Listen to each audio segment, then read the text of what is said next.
Actually, the leap of faith, to give it the memorable name that Soren Kierkegaard bestowed upon it, is an imposture. As he himself pointed out, it is not a leap that can be made once and for all. It is a leap that has to go on and on being performed in spite of mounting evidence to the contrary. This effort is actually too much for the human mind and leads to delusions and manias. Religion understands perfectly well that the leap is subject to sharply diminishing returns, which is why it often doesn't in fact rely on faith at all, but instead corrupts faith and insults reason.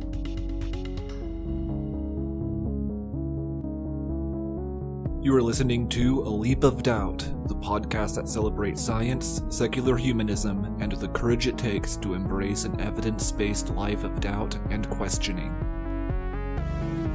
This is A Leap of Doubt, the podcast that celebrates questioning, curiosity, and free inquiry, because the only thing anyone should not doubt is one's own capacity and ability to doubt, to change one's mind in light of new evidence or knowledge newly learned. Very special thanks go out to each one of my patrons, Jeff Prebeg, Jeannie Eichard, Torsten Pill, and Chris Watson.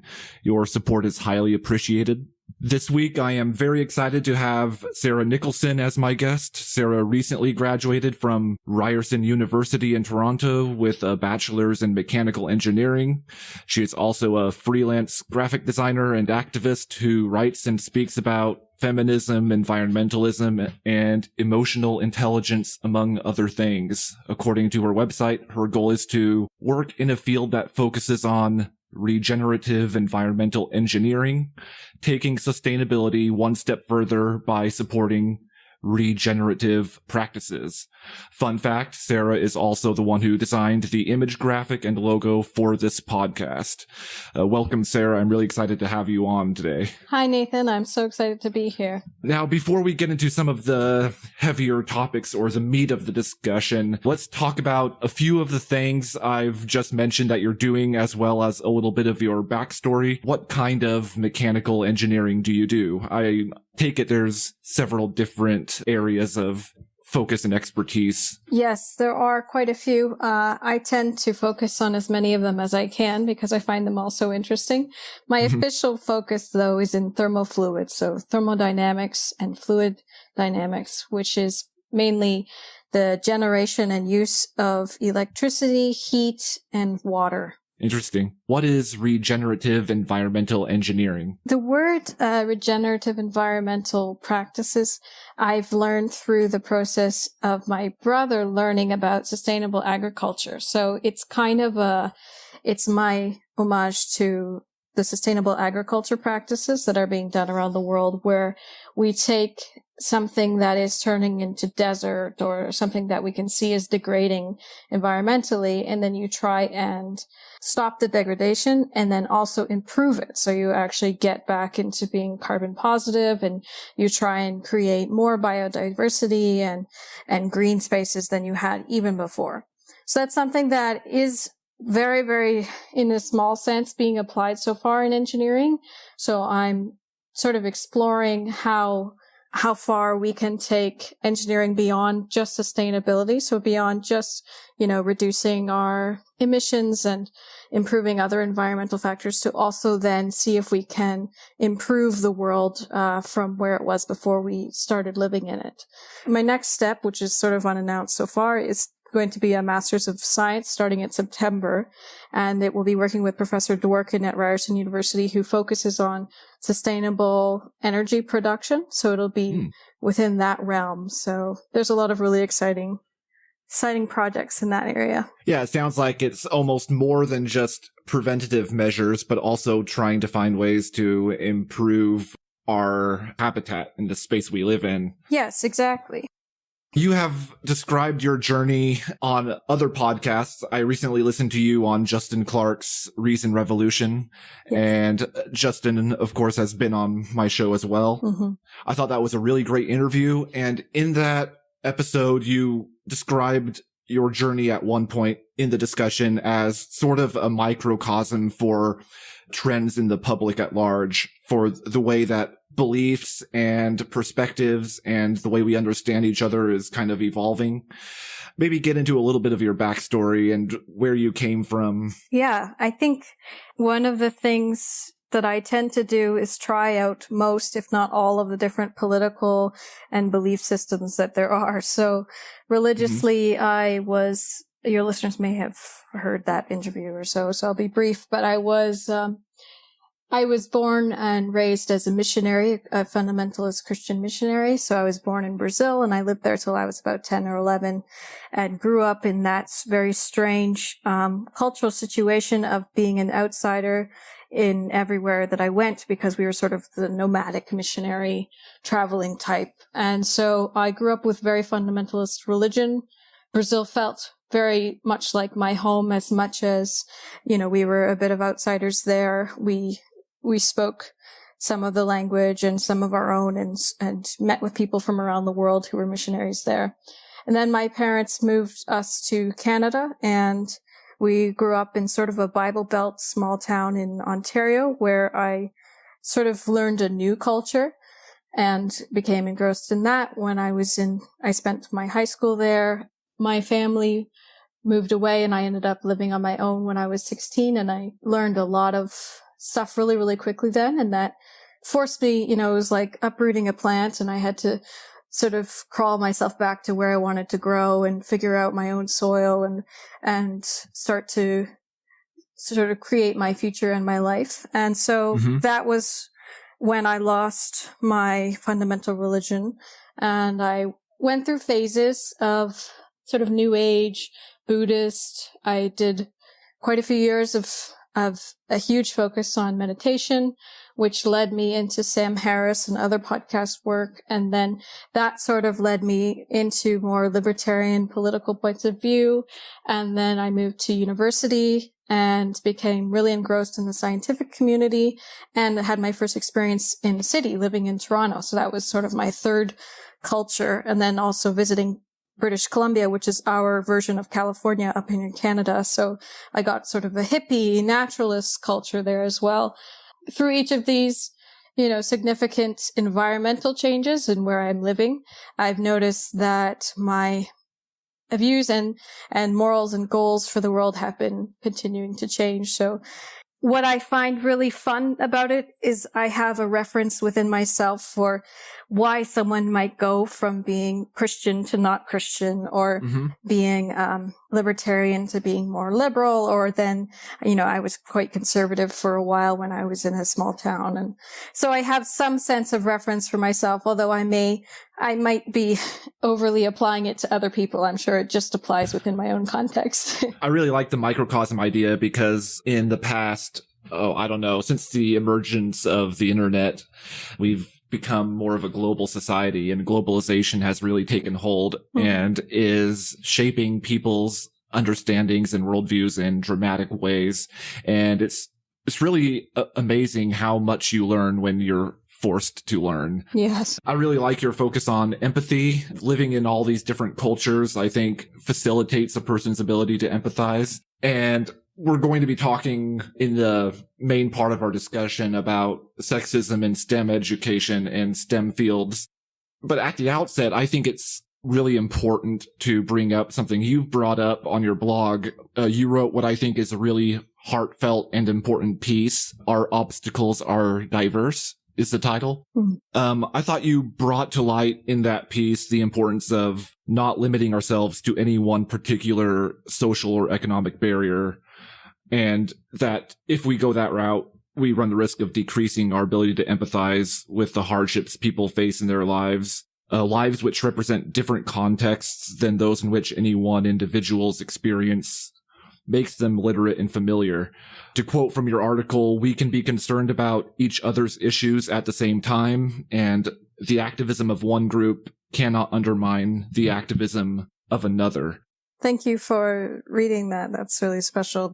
As I have grown up in different social and economic situations, I've been sort of trying to find what causes my own suffering, so that, I think that's a pretty good way to try and guess at suffering in other people and to start to learn more. And looking back, I realized before I started university, sexism wasn't really as big of a factor for me, although I know the places that it exists in religion and in society as a whole. But the bigger things, that were really really preventing me from achieving a future was mental health issues within my family. I had a friend commit suicide when I was just starting university, and that was quite destabilizing. And then I also, economic situations. I think all of those things are universal. Culture shock, feeling like you don't belong in your friend groups, just those sorts of social anxiety.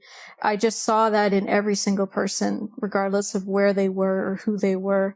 And so I wanted to try and find a way to be able to talk about, in an empathetic way, to sort of describe the issues of people without it needing to be men versus women. And also, like, at the same time, because I am a feminist, of course, I wanted to really legitimize how much each human has to go through, outside of the maybe gender roles and expectations on society that they have. Just living is painful. And there's so many different ways that it's painful. Our physical bodies, are painful and decaying and uncertain. And then our living situations, everyone has a bit of anxiety about just, how do I cook for myself? And how do I go from being a child to being an adult, to being a parent, to being, a grandparent, or to having a career and not doing those things. Each of these roles that we're playing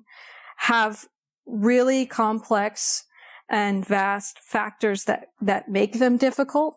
And I want to be able to talk about each of those difficulties without it undermining each other. So intersectionality is something that I'm still figuring it out and figuring out how I would like to apply it and how others are applying it. But one of these things that I wanted to do was to be able to, discuss the mental health issues that men face and the sexism that women face, like to not have, because often I was having discussions where it was like, well, this difficulty is worse over here than this difficulty. And, girls just face sexism, or if a girl says she doesn't face sexism, then what does that do to the other issues, So I think just having a more inclusive discussion to the individual challenges that we face, that was my goal. I'm completely on board and think it's really important to get the message out there that these things aren't mutually exclusive. We can talk about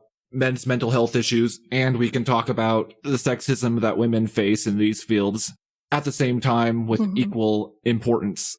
We can even go further and say that when it comes to mental health, at least, men and women aren't that different. So we don't even need to restrict it to men's mental health versus barriers to women succeeding in scientific fields. We can talk about mental health generally and how that affects us as humans, not just as binary male and female. And you've talked about human factors in engineering as the catalyst that kind of first made you think about the problem of how students design for women. Maybe describe that catalyst and how that course made you think about the problem to begin with. So this is a second-year course that all mechanical and industrial engineers take at Ryerson University. So I took it as well. And then when I was in my final year of my undergraduate, I TA'd the course as well. So I taught 2 different sections of 50 to 60 people. This course is, as soon as I began it, I knew it would be interesting because it's the closest thing to philosophy that we get in engineering, philosophy and sociology. It's kind of like, how do we design and who do we design for? It's like the first time you're really acknowledging that you are an inventor and that you have you have an effect in the world, because so much of our studies, for good reason, I mean, like we have quite a bit to study. We have to get right down to the molecules of steel and to electricity, but we also can't neglect the people that are affected by all of our designs. So this course is excellent. It's taught by Professor Filippo Salustri, and usually there's, I think Patrick Newman also teaches it with him. So it's the focus of the course is to develop a framework of this design philosophy for the students that they would then use throughout their engineering careers. And the first couple steps are to create a set of personas and imaginary people, which you should then use throughout your design process to make sure that you are addressing those people's needs. So these personas should reflect people, a wide range of people within the world who have different life cycles. And then with these personas, the students will create scenarios and how those people might use a specific design that the students are given. So the students are given something to reinvent. And then they think, okay, how will these different people use this? And how does it work and not work for them? And what should we do to improve it? On the surface, this was what a fantastic thing. And I think everyone in the world could benefit from engineers considering human factors way more, the majority of those, product fails that we experience are just from those of us in design missing the point of how people use stuff, and improving usability and inclusivity will improve all of our safety and our health and just our general satisfaction. This is really interesting to me, the whole idea of the philosophy of mechanical engineering as a subset of the philosophy of science, because that was my focus in my philosophy minor in college. I majored in journalism and minored in philosophy with a special focus on philosophy of science. So I was fully immersed in the humanities, but I got to dive deep into some hard science as a result of thinking about the underlying philosophy. So I think that's really interesting. And when people hear stuff like the philosophy of engineering, that might sound strange to them. It's really getting to underlying principles and really determining how we act when we're actually applying the real nuts and bolts of what you're doing. I was very lucky in my first 2 years. I lived in a very big artsy house with roommates who were philosophy majors and actors and models and musicians. So the synthesis of the hard sciences and the arts and the humanities was super interesting to me and seemed to be natural. And yet, as I've gone further within them, I see that it does kind of raise your feathers to think, why would you say philosophy of engineering? Or why do we, need to look at this more of a social aspect when it comes to designing something that is very mechanical. As I began teaching this and reflecting on my own experience taking the course, I realized that both to save time, because it's a very full course load, it's a hard program, but also because of the culture in engineering, the results from these, imaginary people tended to be pretty sexist, pretty old school gender roles, quite discouraging. It was sort of this underlying women are disabled and we either don't want to design for them or we don't understand them or they're not going to use our product because they don't do anything for themselves. And across the spectrum of just neglecting women to being outright misogynist and sexist in their reports. So that was shocking to me. I did not expect that because I end up writing a lot of my own teamwork stuff. So I had never really read other students' work on this kinds of a topic and to see it across all of the groups that I was grading. So I do all of the grading except for the final exam. And I teach 2 hours a week plus an office hour. And I had 2 sections. That was about 4 hours a week. And so I thought, these students are having lots of exposure to me. I'm obviously female and I talk a lot about inclusivity. We had some brief discussions because I'm really adamant about including people with different accessibility needs. So I've gone to a couple bits of training on that. And so I thought they get that this is sort of a course where we're going to be inclusive on purpose and we're going to be trying to do that. And then what I was getting and what I was reading was just the opposite of that. It was really discouraging. It must be quite an eye-opening experience for anybody to become a teaching assistant. because you get that perspective of what everybody in the class thinks and feels, whether consciously or subconsciously kind of coming out in the work they do, whether they realize the implications of what they're saying or not. Yeah. And I think being a teaching assistant, I imagine, kind of gives you a whole new perspective on classroom politics and the way the trends of thought that kind of run through student life in classrooms. Yeah, I had been a teaching assistant before and was again in the engineering drawing course. But because that is so, it's kind of like our artistic course. It's where they learn drafting and computer modeling software. And because it doesn't involve any of this discussion of society, I never really noticed their beliefs, except for, of course, there's some odd ways that they interacted with me that was a bit sexist, but you get quite used to that. And some of it's just they haven't ever had a female TA. But this was the first time that I was actually reading their thoughts and their opinions on women. After some thought about it and after reading it through and making sure that it wasn't just me, like, because at first you feel, the first reaction is to think like, no, I must be wrong. This can't be it. I'm sure I'm over exaggerating. Maybe I'm being overly, sensitive to this. But the more that I read through it and talked it over with my professor, my advisor, the more I realized it was just, it was definitely a problem. Whether conscious, unconscious, malignant or benign, it was an issue. So I brought it up with my students, and I didn't really have that many skills to dealing, because teaching is kind of a scary environment. You're standing in front of people, and I'm not necessarily that outgoing all the time. And what's interesting was this was the first time that I had to be an activist and be political within my career. What I loved about science was that it felt safe and numerical and not emotional. And now it was becoming emotional for me because my own capabilities were being reflected in students' work as being, lacking on all fronts. I got a bit of pushback from the students. A lot of them were like, well, women are weaker and so they are more disabled. And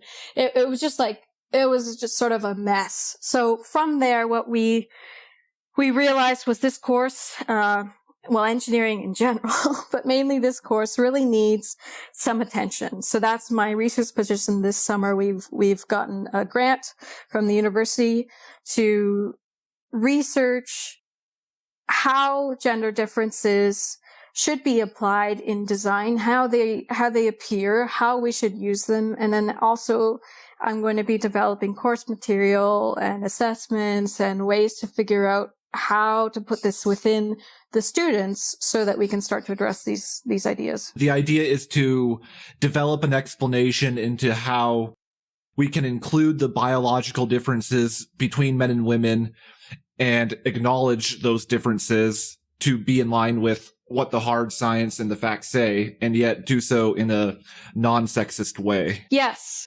Unfortunately, that semester of teaching happened to be the exact same time as the James Damore Google memo. So it was I was in a lot of Twitter fights and a lot of in-person fights about, these sex differences between men and women and how those are relevant to our jobs and our lives. So my first goal, because I was so tired from all of these arguments about value and feminism and Jordan Peterson, I just didn't want to have any conversation about any of that shit. My first goal was to get students to just be self-motivated and to understand that they have to provide references for their claims. So really taking it back, because a lot of this is pseudoscience. The majority of these discussions end up being, for whatever reason, we don't all have time to reference our claims on Twitter, but a lot of it ended up being like, oh yeah, well, agreeableness and this and that, without, here's the link. This is what it means. This is where it's relevant and this is where it's not relevant. And then also understanding the depth of these biological science differences, the depth of their study and how well they've been studied, what context they're studied in, what political motivation they're studied in. We get into the same issues about these differences when we talk about things like race and IQ. These are very complicated scientific things that we say we can study in an uncompromised way, but end up being studied and used sometimes in a very controversial, with an agenda on both sides, right? So my goal was just to get them to say, okay, so this woman can only lift 10 pounds because she's a woman, and then have, in brackets in proper formatting, a reference to why she can, or that is the average woman or a woman of her age's ability, just to try and get it out of, I assume women can lift less, and then I assume you're not going to challenge me on that, that this assumption about other people. I really wanted them to start asking people, looking at people, and researching it. There has been kind of a confluence of factors and incidents escalating in recent years that have brought this issue to the forefront, especially the simple fact by itself that it actually still exists, the sexism in scientific fields, which is problematic enough without all the other stuff that goes into that. You mentioned James Damore, of course, who accused Google's diversity policies of constituting an ideological echo chamber. He basically wanted the freedom to deny the fact that sexism exists and to have that be a scientifically respectable position, which of course it's not. I'm curious about this trend in a lot of these high profile figures that have come out of the woodwork. People like Gad Saad, Jordan Peterson, Ben Shapiro, all these guys who maintain that it's more rational, more reasonable, more scientific to deny things like sexism, to deny the goals and projects of people who are trying to raise an awareness of sexism and other forms of discrimination. I'm wondering what it is that makes them think, or at least claim, that their position is reasonable and scientific. Does it have to do with that they don't want to acknowledge their own privilege? If we rule out, just blatant misogyny, like let's assume none of them hate women. I think a lot of it can be explained both in the history of scientific discussion and also the current changes. So they might be feeling they're losing power in some subconscious way. I made a poll on Twitter today asking, how has feminism ruined your life? Because it's kind of this feeling that that the current things that are changing are horrible and we absolutely must stop them. These are underlying messages from a lot of these people. And so a really good way to keep things as they are is to use science, which is seen as sort of a neutral tool to explain current hierarchies, inequalities, and characteristics of civilization. Of course, anyone with a slightly mature view on the world can understand that you cannot take the context out of the science, and especially not in these kinds of discussions. So even just this morning, my boyfriend who works in an awesome engineering, he's also in mechanical engineering, his boss said that women aren't in engineering because they just, don't like it. They're not really built for it. To which I reminded him that, around 20 years ago, 14 women in Montreal were murdered in an engineering school because a man thought sexism was ruining his life and that women should not be in this field. So the actual murder of women might be a deterrent, other than some vague biological preference towards socializing over technology, which also is mostly pseudoscience. So there's an awesome book. I have it with me because I kind of just always keep it with me. It's called Inferior: How Science Got Women Wrong and the New Research That's Rewriting the Story. It's by Angela Saini. And if you're listening, I would love to interview you for my research position if I can. But what she describes is the very beginning of when we started to change how we thought about ourselves, and she points to Darwin, because that was the first time we were starting to break away from religious models of ourselves. And it was really where science was gaining traction in how we were going to assess civilization. You know, we started to see that we can change, that we are results of things.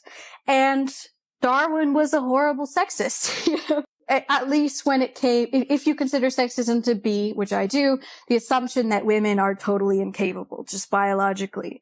And so there's some really shocking quotes, and there's a letter that he wrote with a woman in, a very strong woman in North America at the time, who was saying like, oh, I think people are misusing your book. You know, they're saying that women are biologically incapable to do stuff. To which he responded, well, yeah, they are. And she replied, this is her, I'll quote her here. This is, she ends on a furious note. Quote, let the environment of women be similar to that of men, and with his opportunities, before she be fairly judged, intellectually his inferior, please. So I think that's wonderful.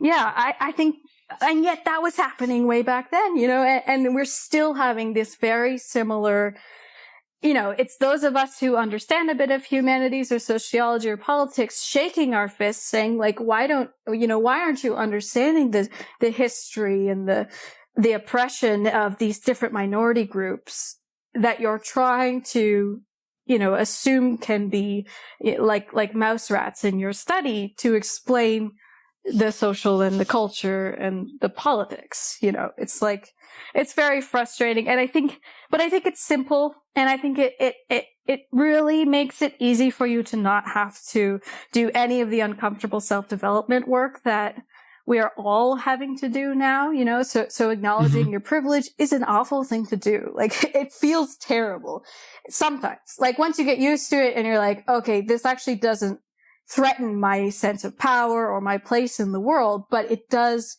take some self-awareness. It takes humility. And I think resisting that is pretty marketable to a lot of people. And I think that's why it's becoming more prominent. Yeah, there's not just the fact that women are literally being murdered in these kinds of environments, but even if you don't go that route, just the fact that women have throughout history not been acknowledged for their tremendously hard and difficult work. Jocelyn Bell Burnell comes to mind, who single-handedly on her own discovered the first radio pulsars in 1967, and the Nobel Prize went to her advisor, Anthony Hewish, and to another astronomer who worked to a lesser extent with that. But there's also, in recent years, a lot of work coming out from journalists, mainly, interestingly enough, kind of bringing to light the history of women's achievements. There's Hidden Figures. Oh, I love that movie. It's the best. There is The Rise of the Rocket Girls by Natalia Holt, who talks about the women in the early years of NASA who did most of the heavy lifting when it came to mathematics and engineering. And most of that intellectual heavy lifting for the men who, and there's plenty of men who did that work too, but a lot of them kind of had high positions of authority that allowed them not to do that kind of hard work. And then, of course, there's a new book that just came out, Broadband, The Untold Story of the Women Who Made the Internet by Claire L. Evans, who talks about the history of the internet and the things that happened that eventually culminated in the internet being made available, and how the women who have played pivotal roles in that technological development have been essentially written out of history.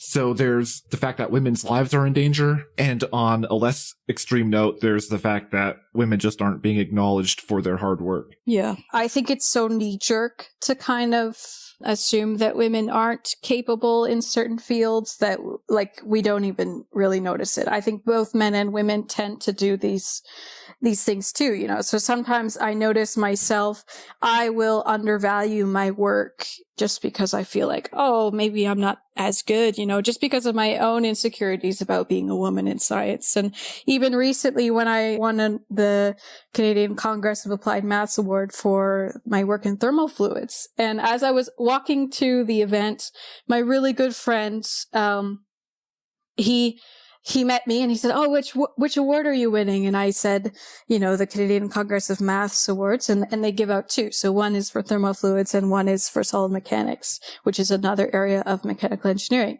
And so I said, "Oh yeah, I'm getting this award." And my friend who didn't know they gave out two said, "Oh, well, I know a guy who's getting this award, so you must be getting the girl award."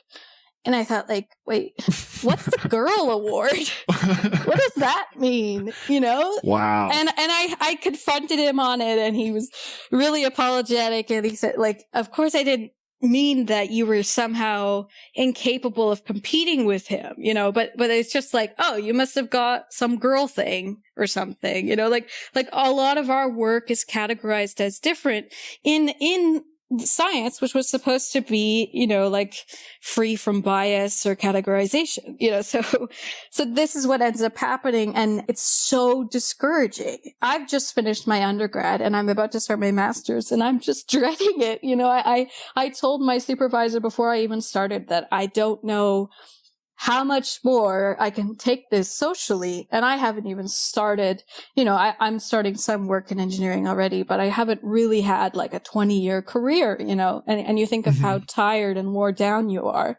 And then you get James Damore saying, quit trying to hire women. They just don't want to be here. And it's like, well, we don't want to be around you. That's what it is.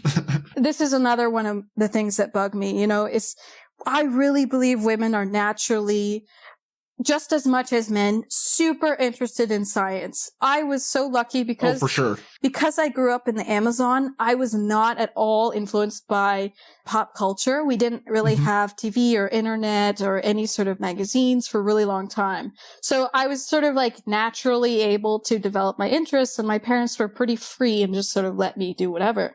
And I fell in love with my dad's motorcycle. I fell in love with our car and building homes underneath our home because our house was on stilts, and all of these sorts of, I wanted to learn how to sword fight. But at the same time, I developed my interest in more feminine things. So I think what I'm realizing as I'm really researching into these gender differences and gender roles, it's not that we have necessarily a preference or a difference for them. It's just that, we start to feel like we should do one or the other. And there's a weird thing in engineering. You start to think like, am I like pretty, because I'm around all these men. I'm being told I'm a tomboy all the time. And it doesn't sit well in a bar to say, oh yeah, I know how to fix your motorbike.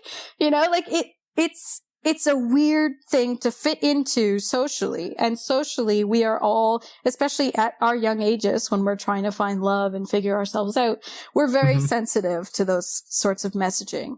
And I think that's a bigger picture than whether or not women and men test well in math, because I've also done research into that, and it turns out the differences are quite negligible, and that they change over time, and that we swap positions. Who's better spatially depends on age, and so the science that's going on isn't explaining the stories that are being played out in society. Socializing plays a huge role in the things that men and women end up being interested in. Like, we're socialized into what society and popular culture tells us we're supposed to be into. And talking about the negligible differences, for example, in the way men and women test on math and engineering and these sorts of things, I believe there have been a number of studies that have been done and replicated that have kind of expanded on that initial comparison and really dived into the role that messages that we get from society plays in how we perform. So like, women who are told as part of an experiment that we're going to compare the results of men and women on these capabilities in math and science with this test that we're using. And if you tell them that women tend to do less well than men, then they will perform less well as part of that experiment. But if you tell them in another experiment that women tend to do better at this than men, then the test subjects will actually do better. Yeah. Not to mention, there's an awesome paper called Gender Differences in Human Cognition. It's by Oxford University Press by Richard John et al. They were looking into tests like these, and they even found, which of course makes sense, that having different gendered test examiners, of course, changes the results. And also whether or not there's any sort of like the sexuality of the people. So there was one study where they said it was sort of like you're looking for a partner, and the partner described things that they wanted in a woman. And so they did it for both male and women. This was primarily for straight couples. So the men described what they wanted in a woman. And if it didn't follow traditional gender roles, then the women, when they were asked to describe themselves, also didn't follow traditional gender roles in describing themselves. So they said, yeah, I am good at spatial awareness, or like other of these tropes.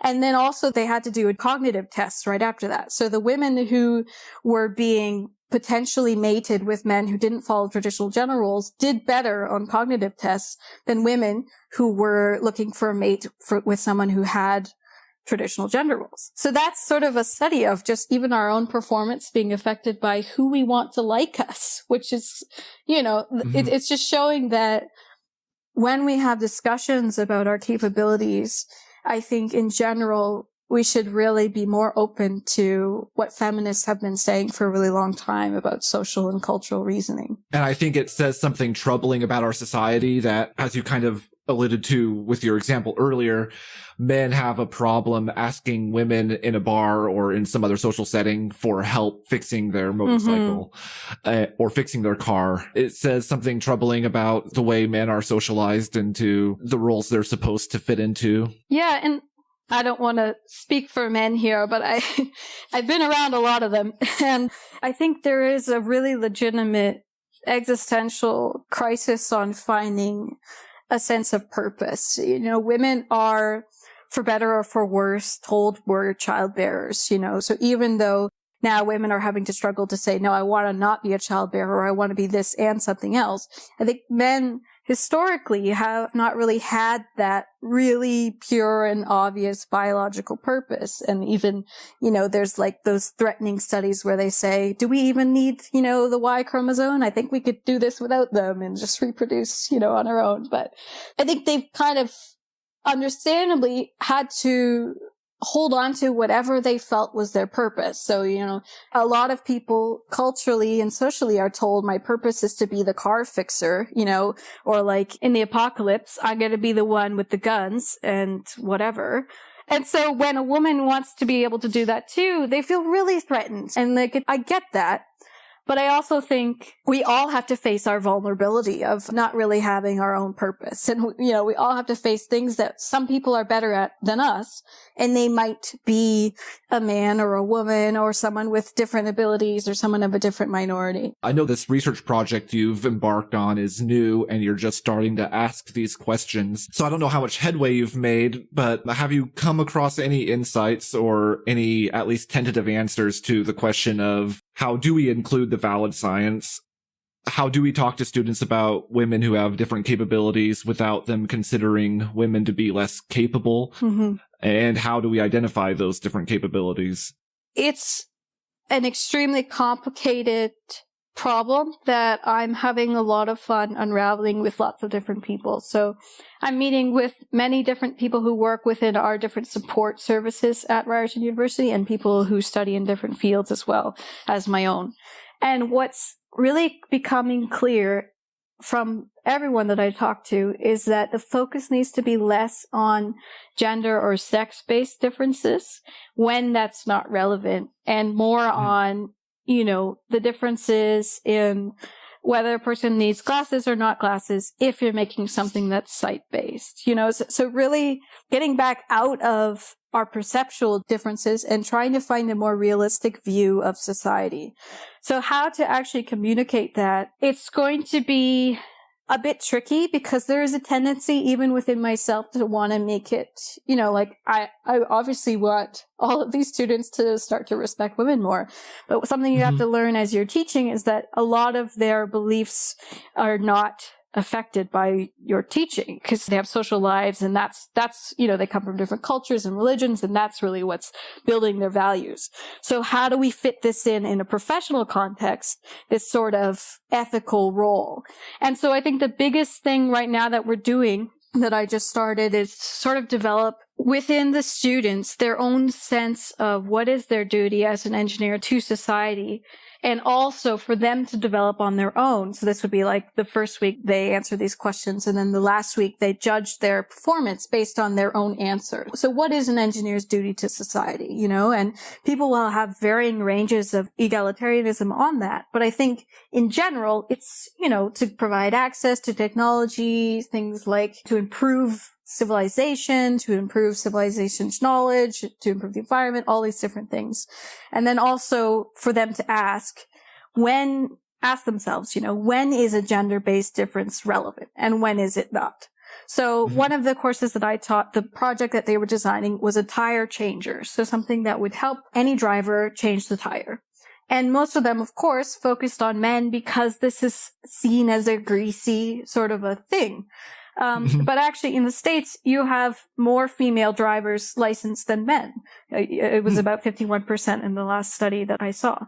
So you do have slightly more female drivers than men. And yet, the female drivers were being vastly underrepresented as the primary user group.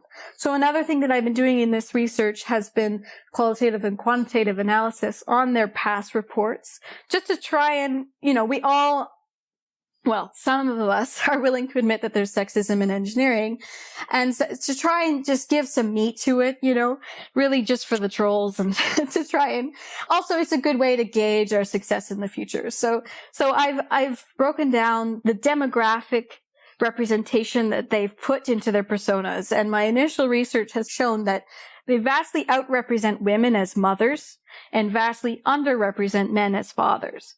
So this is sort of showing you who's getting missed in our design. And this example is really obvious if you think of baby change rooms. They're usually attached to the women's bathroom because designers, well, at least from our study of, engineering students, are not considering men to be fathers, but they are considering women to be mothers. And so that's one of the ways that this affects our society and how we invent. Another issue, of course, is in the age demographics. Naturally, us 20-year-olds just want to think about ourselves. So the majority of students across genders were just focused on between the ages of 25 and 35. That demographic, which of course is not representative of the population. And so there's not a lot of products for elderly people or people who are aging or people who are quite younger. And so we have safety issues and health issues on either end of those. Those are the people who are being missed. Something we're still working out even how to analyze is the disabilities and abilities, the capabilities of people. So we get into perceptual, cognitive abilities and disabilities. And on average, the engineers across all of the genders were really not good at thinking of people who have disabilities. At the best, we'd get people who had glasses, which is, it's sort of in even defining the boundaries about abilities and disabilities is kind of iffy. So we usually just call it like a capabilities range. So how wide is the range? And so usually like glasses, they kind of consider it, but then they don't really work that into a design solution. And then we end up with, a lot of people who maybe are able to drive, but then aren't able to use the tire changing kit because they have a different range of capabilities than the students were even aware of. And that's something that I think a really fantastic designer is able to make things to be used by more people, not less. I really think that is possible, that is the goal of technology, and also that is more profitable. Since it's a weird moral and ethical problem, we're going to also be focusing on the economics of this. Becoming a new company at this, stage of globalization, as you said, it requires you to be super flexible and super able to listen to people's needs. So whether or not you're a company focused on accessible design, focused on, let's say, hearing aids, you really have to have the skills to be able to research and understand what people in those demographics might need. Those are some of our initial findings and how we're going to try and get them to handle it. But the main thing is in showing them that saying women are incapable is no longer something that is acceptable without being specific, objective, useful, and referencing it. Mm-hmm. like pregnant women, the students really couldn't understand at all what their capabilities or lack of capabilities are. And yet, let's say the project was to develop a prescription drug, they really would need to. That is a case where biological gender differences is really appropriate to start to try and unpack.